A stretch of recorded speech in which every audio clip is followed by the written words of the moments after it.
Hello everyone, welcome back my YouTube channel. I am your Diwakar sir from DS English classes और आप देख रहे हैं दिवाकर सर की क्लासेस। दोस्तों, आज हम लोग पढ़ेंगे एडवांस स्ट्रक्चर। तो आइए वीडियो को शुरू करते हैं। पहला जो है एडवांस स्ट्रक्चर है cup of T. Cup of T का मतलब होता है बस की बात। क्या होता है? बस की बात। हम कई बार हम बोलचाल की भाषा में बोलते हैं कि तुम्हारे बस की बात नहीं है ना। अरे कार चलाना तुम्हारी बस की बात नहीं है। अरे क्रिकेट खेलना तुम्हारे बस की बात नहीं है। हेलो, बाइक चलाना तुम्हारे बस की बात नहीं है। हम कई बार बोलते हैं ऐसे। या फिर बस की बात है तो बोल सकते हैं हाँ, अंग्रेजी बोलना तुम्हारे बस की बात है। ओके, तो इस प्रकार के वाक्य को हम लोग कैसे इंग्लिश में बोलेंगे, तो आइए सीखते हैं उसको कैसे इंग्लिश में बोलेंगे। वश की बात इसे बोलेंगे। ये फ्रेज है जिसे बोलते हैं कप ऑफ टी। क्या बोलेंगे? Cup of T. जैसे कार चलाना तुम्हारे वश की बात नहीं है, तो ड्राइविंग कार। अब यहाँ पे देखिए बी फोर का प्रयोग करेंगे। Driving car is not your cup of T. Is not your cup of T. अब देखिए ड्राइविंग कार लिखेंगे, उसके बाद इज का प्रयोग करेंगे, फिर उसके बाद नॉट का, उसके बाद पोसेसिव एडजेक्टिव योर तुम्हारा हो तो योर लिखेंगे, आपका हो योर लिखेंगे, आपके हो योर लिखेंगे, हिज हो उसका हो तो हिज लिखेंगे, और स्त्री हो तो हर लिखेंगे, है ना। यहाँ पे लिखेंगे नॉट के बाद। उसके बाद कप ऑफ टी लिख देना है, बस एक साथ कप ऑफ टी लिख देना है, इसमें सोचना ही नहीं है। जैसे driving car is not your cup of T, यानी कार चलाना तुम्हारे वश की बात नहीं है। अंग्रेजी बोलना, देखिए यहाँ पे अंग्रेजी बोलना आपके बस की बात नहीं है। तो अब बोलना का स्पेलिंग क्या होता है? स्पीकिंग होता है, V4 चाहिए पहले। English speaking is not your. Is not your पहले इसको लिखेंगे, नॉट योर, और योर मीन्स आपका, आपके होता है। कप ऑफ टी, बस की बात का स्पेलिंग क्या होता है? कप ऑफ टी, तो लास्ट में लिख देंगे बस। English speaking is not your cup of T. अंग्रेजी लिखना उसके बस की बात नहीं है, तो writing English is not his cup of T. His मतलब उसका, उसके होता है, हिज कप ऑफ टी। बोलो, सीख रहे हैं ना आप लोग। देखिए यहाँ पे हिज लिखेंगे, ठीक है। पोसेसिव एडजेक्टिव जो भी हो इसके साथ उसके रहे तो हिज लिखेंगे, ठीक है। अब गाने गाना मेरे वश की बात नहीं है। हाँ, आप कहते हो गाने गाना मेरे वश की बात नहीं है, मैं गाना नहीं गा सकता एक्चुअली, गाने गाना मेरे वश की बात नहीं है, तो क्या इंग्लिश में बोलेंगे? Singing a song. Singing a song मतलब गाने गाना होता है। Singing a song is not my cup of T. अब माई क्यों? क्योंकि मेरा है ना यहाँ पे, तो not my cup of T, यानी गाने गाना मेरे वश की बात नहीं है, ठीक है। आई होप अच्छा लग रहा होगा आप लोगों को। जैसे पढ़ना मेरे बस की बात नहीं है, तो पढ़ना का स्पेलिंग रीडिंग लिख देंगे, ठीक है ना।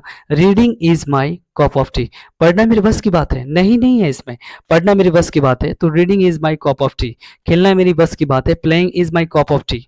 Okay, playing is my cup of T. Cricket खेलना मेरे बस की बात है, playing cricket is my cup of T. अब किसी को नहीं है, किसी की बस की बात नहीं है, तो लिख सकते हैं आप, नॉट लगा देंगे उसमें। नहीं है तो नॉट लगा देंगे ना। बाइक चलाना मेरे बस की बात नहीं है, तो बाइक चलाने को राइडिंग होते हैं, राइडिंग प्रयोग करते हैं, तो riding bike is not my cup of T, ठीक है। तो इस तरह से आप कप ऑफ टी से कितने वाक्यों को मैंने एक स्ट्रक्चर दिया है, आप जितना भी इसको बनाइए और बोलिए अपने दोस्तों के साथ कि किसके वश की बात नहीं है। आपके वश की बात क्या है उसको लिखिए, और आपके वश की क्या नहीं है उसको भी लिखिए और अंग्रेजी में बोलिए। चलिए अब हम नेक्स्ट स्ट्रक्चर जानते हैं। नेक्स्ट जो सेंटेंस है इस प्रकार से है, जैसे जब बारी आती है, when it comes to। जब बारी आती है, जैसे नहीं होता है कि जब खेलने की बारी आती है तो तुम पढ़ने लगते हो, जब पढ़ने की बारी आती है तो तुम खेलने लगते हो, जब पढ़ने की बारी आती है तो तुम सोने लगते हो, जब लिखने की बारी आती है तो तुम गाने लगते हो। तो इस प्रकार से वाक्य को कैसे बनाएंगे तो ये जानते हैं। जैसे जब बारी आती है तो when it comes to का प्रयोग करेंगे। when it comes to का मतलब होता है जब बारी आती है। जैसे जब जब पैसे देने की बारी आती है तो तुम हाथ खड़ा कर देते हो। जब पैसे देने की बारी आती है तो तुम हाथ खड़ा कर देते हो। when it comes to giving money, अब यहाँ पे देखिए when it comes to एक साथ रहेगा, when it comes to उसके बाद before का प्रयोग करेंगे। giving money मतलब पैसे देने की बारी आती है, किसकी देने की? पैसे देने की बारी आती है। when it comes to giving money, हाँ उसके बाद तुम इनकार कर जाते हो, यानी you refuse। यू रिफ्यूज का मतलब होता है इनकार देना, हाथ खड़ा कर देना का मतलब इनकार कर देना, तो रिफ्यूज का प्रयोग करेंगे, यू रिफ्यूज। ओके, यहाँ पे भी फोर प्लस नाउन रहेगा, ठीक है, पैसे देने की। यहाँ पे देखिए जब ऐसे रहेगा ना, यहाँ पे जब के बाद भी जो भी रहेगा तो टू के बाद यानी पहला भी फोर उसके बाद नाउन देंगे। जैसे जब पढ़ने की बारी आती है तो तुम खेलने लगते हो, तो पढ़ने की बारी आती है तो व्हेन इट कम्स टू आ गया, व्हेन इट कम्स टू, हाँ पढ़ने की, पढ़ने यानी पढ़ने की, तो रीडिंग मीन्स पढ़ना होता है, रीडिंग मीन्स पढ़ना होता है, तो यहाँ पे कोई नाउन नहीं है, when it comes to reading. और तुम खेलने लगते हो तो तुम का स्पेलिंग क्या होता है, यू, और स्टार्ट मतलब शुरू कर देना, और प्लेइंग मतलब खेलना होता है, यू स्टार्ट प्लेइंग। तुम खेलने लगते हो, यू स्टार्ट प्लेइंग। तुम पढ़ने लगते हो, यू स्टार्ट रीडिंग। तुम सोने लगते हो, यू स्टार्ट स्लीपिंग। आप ऐसे मतलब एक सेंटेंस अलग से भी बना दिया। तुम रोने लगते हो, यू स्टार्ट वीपिंग। तुम हंसने लगते हो, यू स्टार्ट लाफिंग। ओके, ये भी एक सेंटेंस जान गए आप लोग। चलिए यहाँ पे देखिए, जब काम करने की बारी आती है तो तुम बहाना करने लगते हो, तो जब काम करने की बारी आती है तो when it comes to walking, when it comes to working.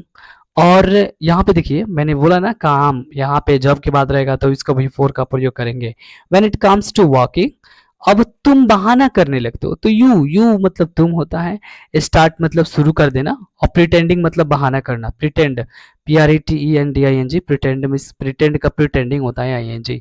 You start pretending, तुम बहाना करने लगते हो।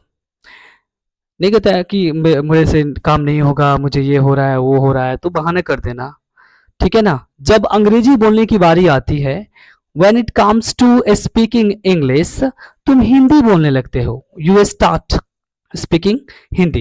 यानी कहने का मतलब जब इंग्लिश सीखना है तो आपको इंग्लिश बोलना पड़ेगा, तो जब इंग्लिश बोलने की बारी आती है तो तुम हिंदी बोलने लगते हो, तो यू स्टार्ट स्पीकिंग हिंदी। जब हिंदी बोलने की बारी आती है, when it comes to speaking Hindi, you start speaking Bhojpuri. अगर जब हिंदी बोलने की बारी आती है तो तुम भोजपुरी बोलने लगते हो। तो इस प्रकार से अंग्रेजी में बोल सकते हैं, when it comes to speaking English, when it comes to speaking Hindi, you start speaking Bhojpuri, whatever जो भी है। ओके, मैंने एक सेंटेंस दिया है और एक स्ट्रक्चर है, इस प्रकार से है ये सेंटेंस, इससे आप और भी सेंटेंस बना सकते हैं। देखिए जब याद करने की बारी आती है, जब याद करने की बारी आती है, when it comes to remembering, when it comes to remembering. अब भी फोर चाहिए यहाँ पे, रिमेम्बर में याद करना, ING लगाएंगे, रिमेम्बरिंग। हाँ, तुम लिखने लगते हो, you start writing, you start writing. Okay, तुम लिखने लगते हो, यू स्टार्ट राइटिंग। तुम पढ़ने लगते हो, यू स्टार्ट रीडिंग। तो ध्यान दीजिए कि इसी प्रकार से सेंटेंस बनता है, और मैंने दो स्ट्रक्चर, कमाल के स्ट्रक्चर दिए हैं, तो इससे आप और भी सेंटेंसेस बनाइए और बोलिए। और नेक्स्ट वाला जो है वो, अगर ऐसा है तो, अगर मान लेते हैं कि कोई काम है, जिसे कहते हैं अगर ऐसा है तो फिर तुम्हें वहाँ नहीं जाना चाहिए, अगर ऐसा है तो अ, तुम्हें उससे माफ़ी मांग लेना चाहिए, अगर ऐसा है तो तुम्हें कुछ करना चाहिए, अगर ऐसा है तो, ऐसे वाक्यों को कैसे हम लोग बनाएंगे। देखिए अगर ऐसा है तो रहेगा तो it happens plus, it happens so plus sentence, it happens so plus sentence के माध्यम से बनाएंगे। जैसे अगर ऐसा है तो तुम वहां मत जाना, तो इट हैपन्स सो सेम रहेगा। और सेंटेंस का मतलब होता है कि कोई भी सेंटेंस यहाँ से होता है ना, तो जो सेंटेंस आए, अगर ऐसा है तो मैं तुम्हें नहीं पढ़ाऊंगा। अगर मान लेते हैं कि कोई बात है, कोई प्रॉब्लम है, तो मैं कहूँगा कि मैं तुम्हें नहीं पढ़ाऊंगा, तो इसे इंग्लिश में क्या बोलेंगे, it happens so I want teach you, I want teach you. ये विल प्लस नॉट से मिलता है वॉन्ट, विल प्लस नॉट को कंट्रैक्शन से बनता है want, I want teach you, ठीक है। अगर ऐसा है तो तुम मुझसे बात मत करना, it happens so you don't talk to me, you don't talk to me. यहां से इस वाला पार्ट को आप लिख सकते हो। अगर ऐसा है तो मैं किसी को माफ नहीं करूंगा, it happens so I want forgive anybody. Forgive मतलब होता है क्षमा करना, माफ करना, ठीक है। It happens so I want forgive anybody. अगर ऐसा है तो मैं तुम्हें, तुम्हें वहां नहीं जाना चाहिए, अगर ऐसा है तो तुम्हें वहां नहीं जाना चाहिए। तो it happens so, it happens सो मतलब होता है अगर ऐसा है तो, ठीक है। अगर ऐसा है तो इट हैपन्स सो आ गया, तुम्हें वहां नहीं जाना चाहिए। तो यू शुड, चाहिए का शुड लगता है, you should not go there, go there मतलब वहाँ होता है जाना, गो मीन्स जाना होता है, देयर मीन्स वहाँ होता है। तो it happens so you should not go there. अगर ऐसा है तो तुम मुझसे बात मत करना। It happens so you don't talk to me. अगर ऐसा है तो तुम उससे बात मत करना। It happens so you don't talk to him, है ना? तो इस तरह से आप इस वाक्य को ऐसे बना सकते हो। तो मैंने आपको लगभग 3 स्ट्रक्चर दिए हैं बेस्ट टू बेस्ट। तो आप उसे लिखिए, प्रैक्टिस कीजिए, बनाइए और भी सेंटेंसेस बनाइए और सीखिए। तो आज के लिए दोस्तों बस इतना ही। फिर अगले वीडियो में मिलते हैं नए टॉपिक के साथ। तो आज तब तक के लिए विदा लेते हैं। Thank you so much for watching my video.